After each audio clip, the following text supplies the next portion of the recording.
Is this the end of Slaanesh in 40k?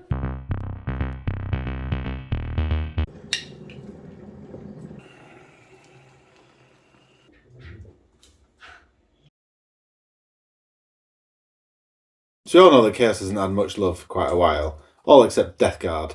And then Chaos divided a little bit because of Bellicor recently, Abaddon not so long ago. But really, Chaos Demons has had nothing for a long time. They're all just as unloved as each other, really. So why do I think that Slaanesh is the one that's on its way out from 40k? So let's consider the growth of 40k recently. So in the past year or so, it's absolutely exploded. And it's grown probably faster than GW even thought and faster than they can keep up with. One of the reasons for this growth is because their audience has broadened from what it used to be.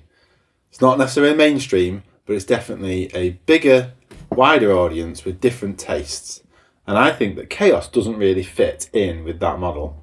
Nurgle is pretty safe, with the poster boys, the Death Guard. When people think of Nurgle, they think about zombies, and zombies are massive in films and in TV. Even my daughter, who's 5, knows about zombies because they're in children's cartoons. Next one, let's take is Tzeentch. And to be honest, most people probably struggle to define what Tzeentch is, and it's pretty bland and it's inoffensive. And then that leaves Khorne and Slaanesh, and they're probably the two who are most controversial. Khorne, the blood god, the god of war. It's not very PC. Like all the others, it's neglected. So why is it Slaanesh then?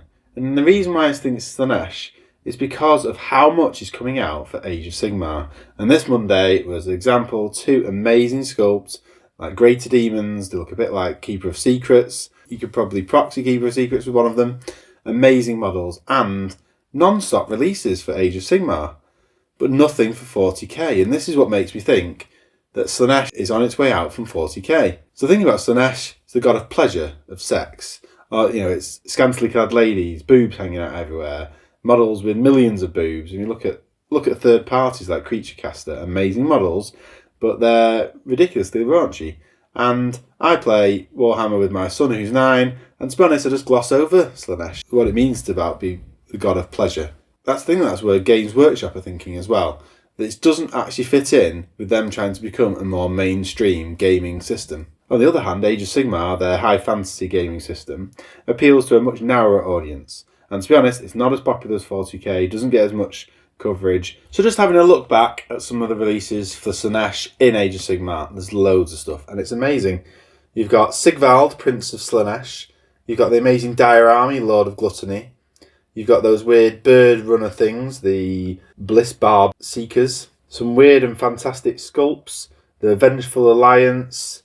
There's the Infernal Enraptress, who's playing a harp made out of a human. Shalaxi Hellbane, who could probably be used as a proxy for Keeper of Secrets. Coupled to that, the fact that Monday released 2 new Greater Demons, massive sculpts, amazing. So I'm all for Age of Sigmar taking some amazing stuff. I just don't understand why none of this is coming to 40k. Perhaps because the Chaos Demons Codex is one of the last that will get written for 9th. Not many people are playing Chaos Demons. And it's a real shame because the Chaos Demons is actually some of my favourite models and my favourite army to play. Let's keep an eye out for any new Chaos releases. Just be thinking in the back of your mind next time you see a Slaanesh release for AOS that isn't for 40k, what's happening there? Is it because they're phasing out Slaanesh in 40k? Let me know in the comments below what you think, whether you agree with me or disagree with me. I'd be interested to have a conversation. And drop us a like because it helps the channel. Thanks very much.